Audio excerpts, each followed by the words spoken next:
সিনেমায় নাম লেখানোর আগেই বসগিরি দেখাতে শুরু করেন। এ ধারাবাহিকতায় নিজেকে জাহির করেন শুটার হিসেবে, আর পরপরই অনেকটা অহংকারী হয়ে ওঠেন।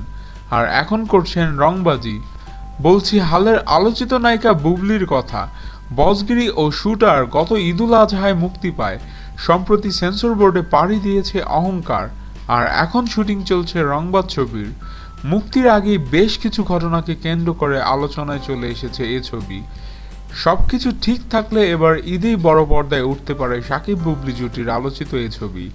তবে ঈদের প্রায় বেশ কয়েকদিন বাকি। এত অল্প সময়ে ঝামেলা ঝাঁকি পেরিয়ে ছবিটি সত্যি ঈদে মুক্তি পাবে কিনা সেটাই এখন দেখার বিষয়। অন্যথায় রবীন্দ্রনাথের ছোট গল্পের মতো শেষ হইয়া হইল না শেষের মতো অবস্থা হয়ে দাঁড়াবে।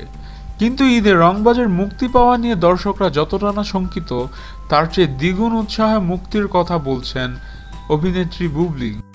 গত ৮ তারিখ সুইজারল্যান্ডে পাড়ি দেন শাকিব বুবলি, আর মঙ্গলবার কলকাতায় ফিরেন এই জুটি। বুবলি বলেন, রংবাজ ছবিতে মোট 4টি গান রয়েছে, 3টি ডুয়েট ও 1টি শাকিবের সোলো।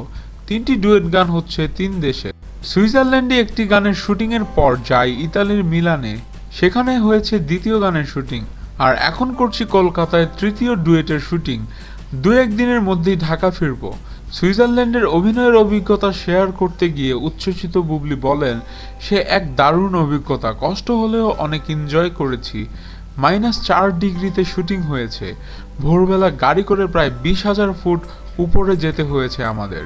সেখানে মাঝে মাঝে মেঘের আড়াল সূর্য ঢেকে পড়ে, আবার উকি দেয়।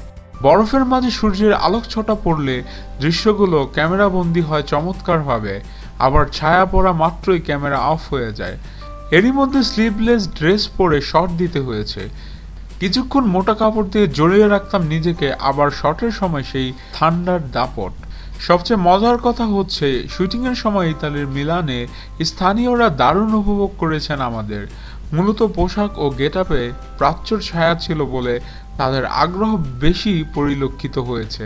বুবলি আরও বলেন, কখনো শাড়ি বা কখনো লেহেঙ্গা পরে শুটিং করেছি। তাছাড়া সাকিবের পোশাকগুলো আরও সুন্দর ছিল। সময় অনেক কম, তারপর ঈদে মুক্তি পাওয়া দিয়ে কতটা আত্মবিশ্বাসী। এবার বুবলি বলেন, অনেকেই জানেন না যে এর ডাবিং পুরোপুরি শেষ। এছাড়া অন্যান্য টেকনিক্যাল কাজ পাশাপাশি চালিয়ে গেছে গোটা ইউনিট। রংবাজের গোটা ইউনিট মিলে কষ্ট করে কাজটা শেষ করে এনেছি শুধু ঈদের জন্য। আশা করি ঈদে মুক্তি পাবে, তাই এতটা উৎসাহী আমি।